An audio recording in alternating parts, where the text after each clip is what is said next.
The more you lack love within yourself, the harder it becomes to maintain a healthy, intimate relationship. It's not because you aren't good enough, but because you're too dependent on the relationship for your sense of security. You want to be loved, acknowledged, cherished, and to constantly feel their care. When you don't feel it, you begin to panic.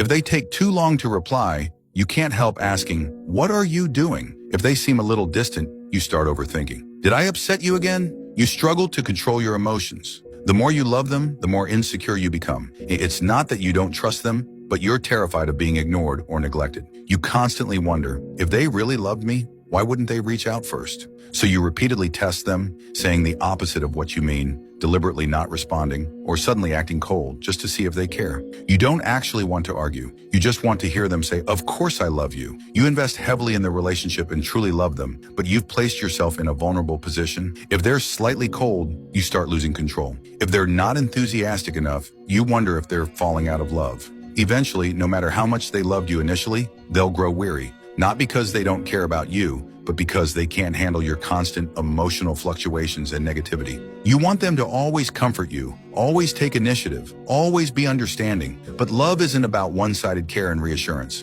They're only human too. When their efforts aren't met with trust, they'll gradually distance themselves. You're like someone who's emotionally starving, always trying to extract more love from them to fill your internal void. But you forget they're the person you love, not your emotional safe haven. The real issue isn't that you love them too much, but that you're too afraid of losing the relationship. So you desperately try to trade needing responses for security. But you should know that what heals you isn't their response, but becoming secure and strong within yourself first. If you don't learn to stabilize and care for yourself, even the most loving person will be gradually pushed away. The most touching aspect of love was never, "I can't live without you," but rather, "I can live well on my own, yet I still choose to love you."